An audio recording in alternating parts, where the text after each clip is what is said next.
Sarawak trusts Prime Minister's leadership, and Sultan of Brunei seeks special relations with Sarawak. Economic structuring based on a civilized Malaysia. Bringing you the eye on the news tonight, you're now with me, Shalshameto, and this is TVS Nightline.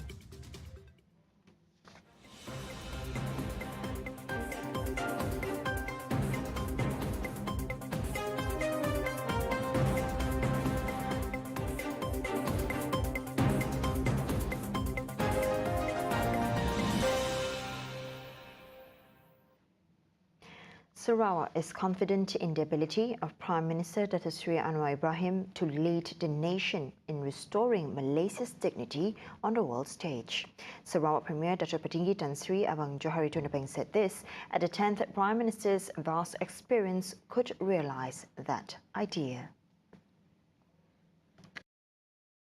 Saya percaya bahawa dengan pengalaman yang amat berhormat dahulu dan halat tuju yang jelas, saya percaya bahawa kita akan mengembalikan lagi negara Malaysia sebagai negara yang ulung dengan kekuatan yang ada pada kita, dan kita bukan saja mengangkatkan martabat Malaysia tetapi juga memainkan peranan di atas landscape dunia pada hari ini. Dan saya percaya Datuk Seri Anwar dengan latar belakang beliau dapat mengangkatkan Malaysia sebagai negara yang dihormati oleh negara luar. He said this when speaking at the state banquet with the Prime Minister at the Borneo Convention Centre, Kuching, tonight. Abang Johari added that Sarawak, with its multi-religious, multi-ethnic and multicultural people, will continue to support the government for the greater good of the country. Rest assured, Prime Minister, we are behind your government. I know that you have the experience and you have helped us when you were the Minister as well as Deputy Prime Minister. I could still remember you officiated my Jabatan Satok when you were Deputy Prime Minister in 1998. And I'm sure with your background and your knowledge, not only for Sarawak but also for Sabah, we can establish the team spirit, having a vision for us to work for the sake of the whole Malaysian. The state banquet is one of the programs held in conjunction with Datuk Seri Anwar Ibrahim's visit to Sarawak, which ends tomorrow. This marks the Prime Minister's first official working visit to Sarawak since his appointment as Prime Minister on November 24 last year. In the same event, Prime Minister Datuk Seri Anwar Ibrahim has informed that the Sultan of Brunei, Sultan Hassan Al Bolkiah, intends to seek special bilateral ties with Sarawak. According to Anwar, the matter has been discussed by His Majesty's during his official visit to Malaysia last November. He also said that during his first official overseas visit to Indonesian President Joko Widodo since assuming office in November, Sarawak was included as one of the focus in the discussions, considering the strength of the region, Sarawak as an investment destination. Saya dengan Tuanku Sultan Brunei, itu keinginan beliau untuk meningkatkan kerjasama dua hala dengan Malaysia, pelaburan dan perdagangan, dan disebut juga kepentingan untuk mewujudkan hubungan yang istimewa Brunei dan Sarawak, dan saya berikan sokongan penuh kepada tuanku. Dalam perbincangan empat mata dengan Presiden Jokowi, disebut Sarawak, kekuatan dia dan pelaburan ke Indonesia termasuk ibu kota negara Nusantara yang baru. Dan saya mohon maaf kerana keadaan bergelut itu, sepatutnya saya ajak Premier Abang Jo bersama saya dalam omongan itu, kerana Sarawak itu menjadi salah satu tajuk penting dalam perbincangan saya dengan Presiden Jokowi. The government will restructure the national economy based on three strategic priorities, which are eradicating poverty, restructuring the economy, and restoring and generating the economy based on the concept of civilized Malaysia. Prime Minister Dato' Sri Anwar Ibrahim said that the growth and development of the country's economy needs to be achieved in a wider context of human economy that prioritizes the needs of the people. Tanggungjawab kita dalam membawa usul madani ini itulah merangkul semua kekuatan ini. Kalau ada yang terpinggi termasuk majoriti Melayu dan Putera miskin dan miskin tegar, tanggungjawab kita ialah berikhtiar sedaya upaya kita untuk menyelamatkan mereka, membebaskan mereka dari belenggu kemiskinan. Pendekatan kita harus membebaskan mereka daripada belenggu ini supaya mereka betul-betul hirup udara merdeka di Malaysia ini.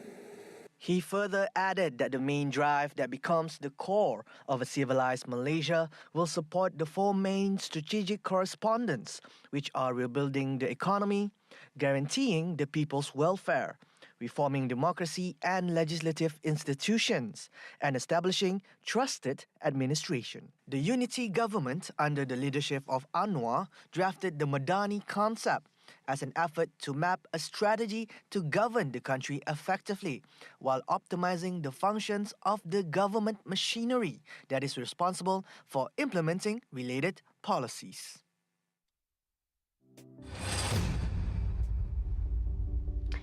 The implementation of the Malaysia Madani concept is expected to enhance the way the government is governed. It will be in line with the wishes of the people, thus bringing more prosperous development to Malaysia. Women, Family and Community Development Minister Dato' Sri Nancy Shukri said fair and equitable work procedures also need to be applied in the implementation of the new policy framework mooted by Prime Minister Dato' Sri Anwar Ibrahim. Meanwhile, Terengganu Menteri Besar Dato' Sri Dr. Ahmad Samsuri Mokhtar said the framework to implement the Malaysia Madani concept needs to be understood by all parties involved.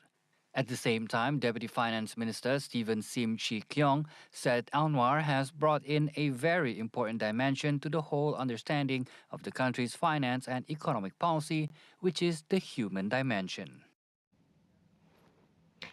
Meanwhile, Prime Minister Dato' Sri Anwar Ibrahim also assured that the minority communities in the country, including those in Sabah and Sarawak, will not be marginalized by his unity government.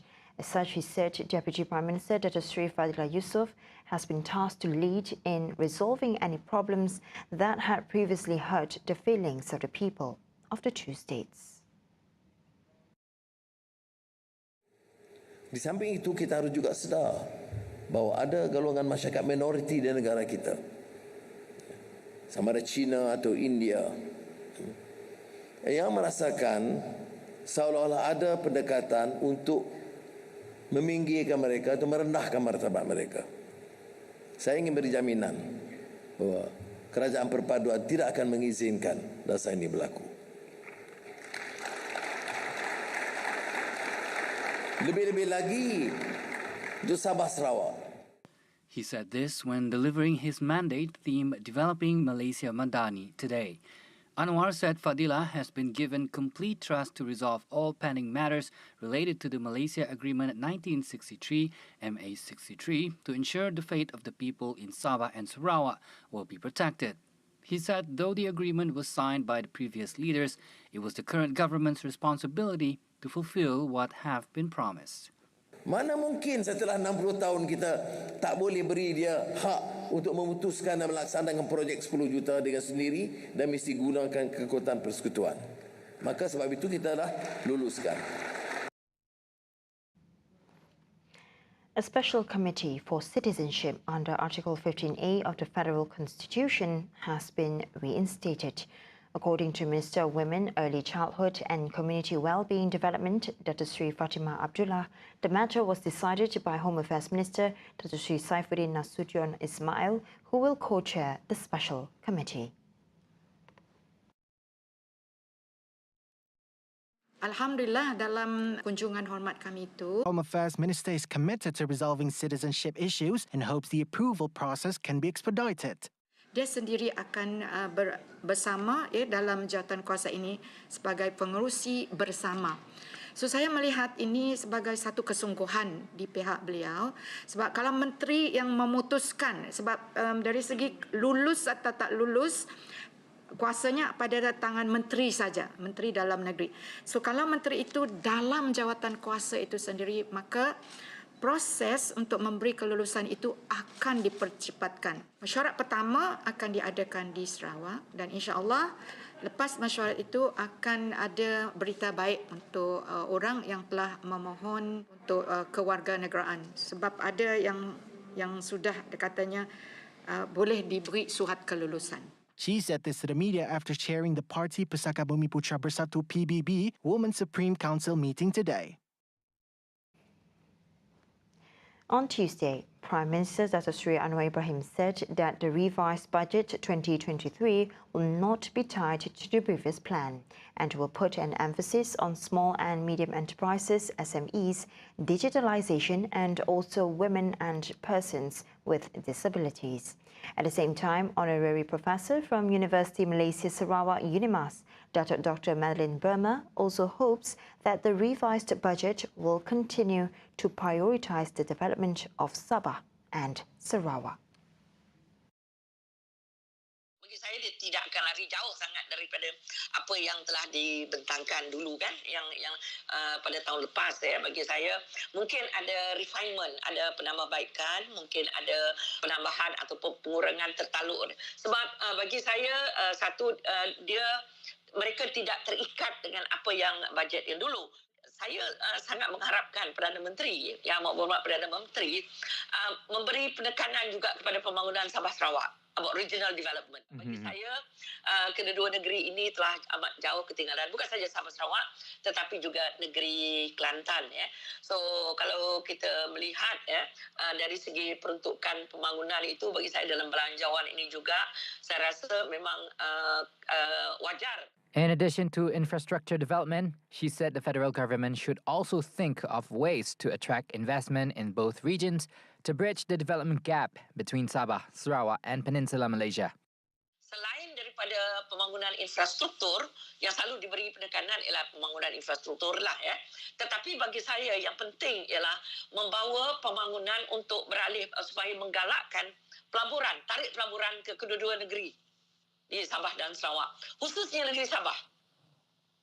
Sebab Sabah, kenapa saya sebut Sabah? Sebab kita lihat peluang, kita lihat pembangunan ekonomi di negeri Sabah ini jauh lebih perlahan kalau kita bandingkan dengan negeri Sarawak. In the budget 2023 tabling last October, a total of 11.7 billion ringgit was allocated for Sabah and Sarawak, with 6.3 billion ringgit allocated to Sabah and 5.4 billion ringgit allocated to Sarawak for infrastructure development of water, electricity, roads and health, as well as upgrading of educational facilities.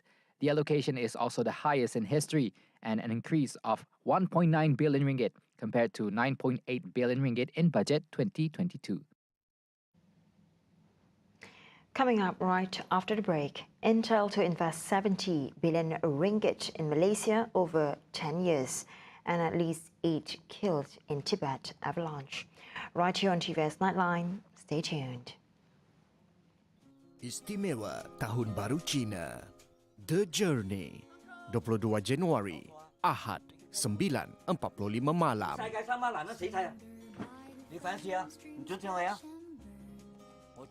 Hanya di TVS saluran 122, Astro dan My TV. TVS mengucapkan Selamat Tahun Baru Cina. Kongsi Pak Chai, Sing Nian Kuai Le. #Love and Prosperity.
Welcome back to the Nightline.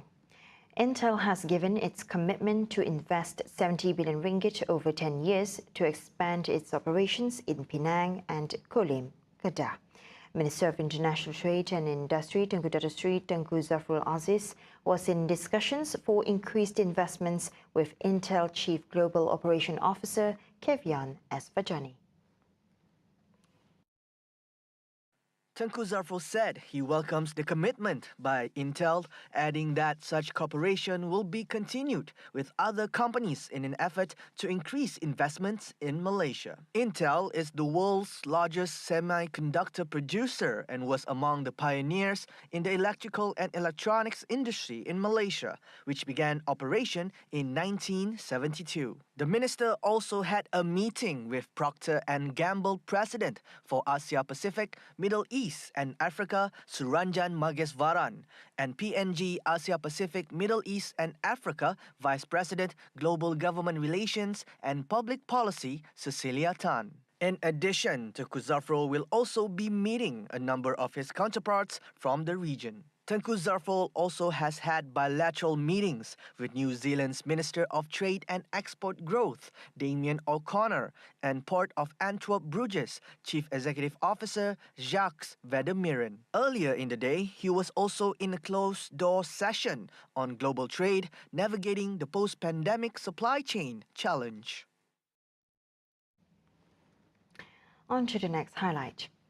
ASEAN is confident that it can navigate headwinds stemming from various geopolitical tensions and maintain stability as well as economic growth in the region. This was said by Indonesia's Coordinating Minister for Maritime Affairs and Investment, Luhut B. Panjaitan, who added that with the theme ASEAN Matters, Epicentrum of Growth, Indonesia is the chair of ASEAN this year, resonating with the success of the presidency of Indonesia for G20 in 2022.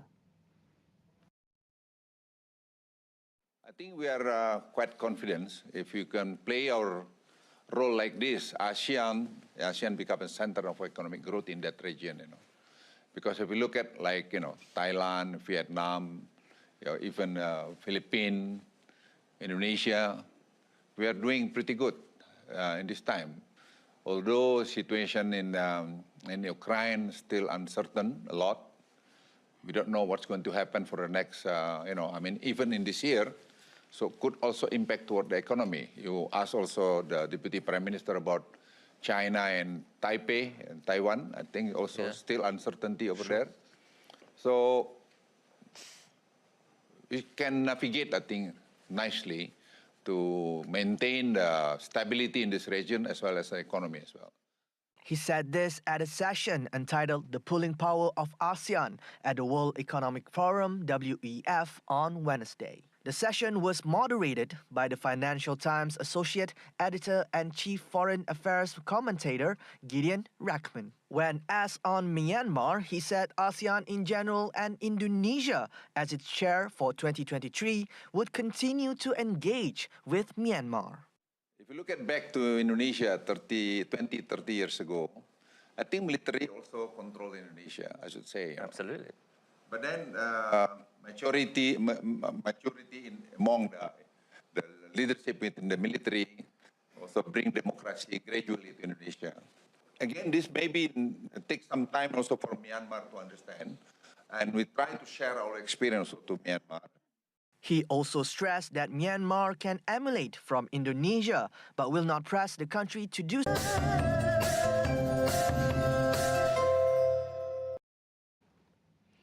What is an orchid, and why is it one of the most important flowers, especially during the Chinese New Year? For starters, Phalaenopsis, or better known as orchids, are delicate, beautiful and elegant flowers, and they have long been considered to be symbols of fertility and abundance. At the same time, orchids also signify refinement, luxury and innocence, which makes these flowers valuable gifts for this festive season. According to Amos Yu, the owner of Dream Orchid Garden located in Mile 13th, Kuching, apart from lucky dishes, fruits and flowers also hold special significance during the Chinese New Year. Among them are the tangerine or kumquat tree, which signifies wealth and good luck, pussy willows, a flower that brings growth and prosperity, lucky bamboo for strength, peach and plum blossoms for endurance and courage, peonies for richness and inner peace, and water fairy flowers to represent good fortune and prosperity. 蝴蝶兰呢，它的花期最长的，而且就很大方，所以说它在华人新年来讲呢，是最佳的一个花卉选择。哦，它可以放在室内看，大概1-2个月都没问题。讲花开富贵嘛，家里有个花，感觉就比较舒服一点啊，又漂亮。那蝴蝶兰呢，通常一般来讲，本地朋友很多人栽培。 哦，那它刚好它的花期是在我们华人新年前后。通常如果说你不喜欢主盆的方式，你可以挂在你家的卡帕啦、车房啊，一盆一盆单盆挂也可以。哦，那整个屋子看起来就真的是不一样了啊，就会很漂亮、很美观。每个客人来拜年的时候，第一眼看到的绝对是看到你的花。 Meanwhile, he added orchids are tropical plants that are known for their incredible beautiful blossoms.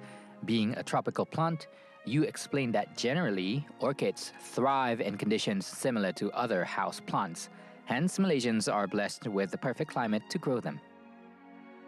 蝴蝶兰的栽培，坦白讲，在本地是非常的容易，因为呢，我们本地的空气湿度够高。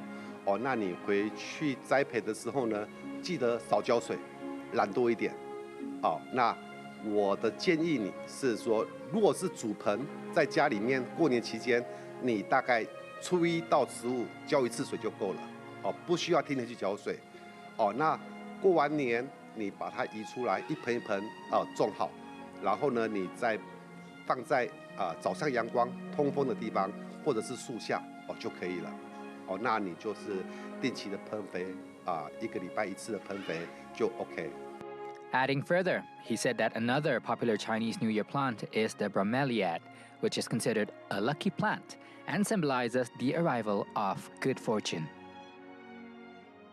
积水凤梨呢，在我们福建话或是闽南话里面来讲就是翁来嘛，旺来哦，就是一个非常好的一个芋头就是说，家里摆个凤梨就会翁所以说加上这个积水凤梨呢，它是5颜6色非常的色彩鲜艳对我们家里面的庭园造景也好，室内摆设也好都非常的适合，而且它又不太需要去打理那我们通常是称它为懒人植物你根本就不用去理它，它都没事的。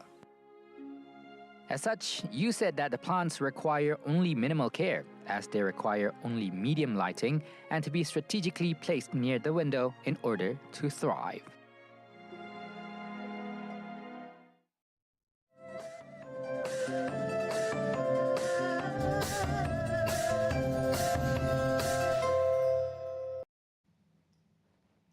And now we're back onto our world affairs. France is expecting a halt to public services today as trade unions plan on a nationwide strike and protest throughout the country to oppose President Emmanuel Macron's pension reforms. Macron says the French must work longer to put the pension system on a sounder financial footing. Unions say funds can be found elsewhere and are counting on the fact that France's early retirement age and generous pension benefits are deeply cherished. 2/3 of people polled by Odoxa considered strike action to be justified after the government unveiled the plan to raise the retirement age by 2 years to 64. In front of a high school in Cairns, teachers were already putting up placards protesting education and pension reforms. Researcher at the Sciences Po University, BRUNEI, who has made comparative studies of pension system across Europe, said there were no winners in the government proposed reforms. So the main aim of this government is to make some budgetary savings. France has a huge public debt, and the pension system, the public pension system, is regularly in deficit. Starting next year, it should be around 10 billions of euro per year, which in itself is not much, but if you add it every year for 20 years or 30 years, it adds up to quite a big amount. He said the reforms are pretty brutal, as there would be workers who will have to work up to 9 months more, almost immediately after the reforms are passed. The problem, of course, is that this is pretty brutal, and this will change a lot the life perspectives of people who will have to work 3 months, 6 months, 9 months more, almost immediately. The effective retirement age in France, when people usually retire on average, is already 65 years old, not far behind 67 years in Sweden and Germany. As high unemployment rate amongst the elderly in France due to few opportunities and unsatisfactory working conditions make it more difficult for France's older population to work more years. The unionists' aim is to tap into widespread discontent left by the COVID and the cost of living crises to energize their pushback against the pension overhaul due to be debated in Parliament in the coming weeks.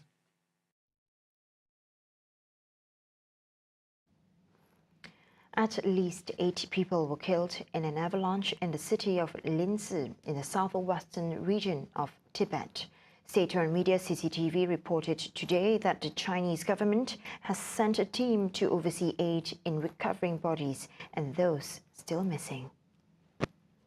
According to the Xinhua news agency, the avalanche occurred on a section of road between Pai village in Meiling County and the exit of the Dongzong La tunnel in Medog County at around 8 p.m. local time on Tuesday, with people and vehicles stranded. It was not clear how many people were missing, and no further details were released by officials. The state media-backed Global Times reported today that the local authorities have sent 131 people and 28 vehicles to the scene overnight. China's Ministry of Emergency Management also dispatched a working group to southwest China's Tibet Autonomous Region. That's all the time we have for TVS Nightline. I'm Shel Chamato. Thank you for watching.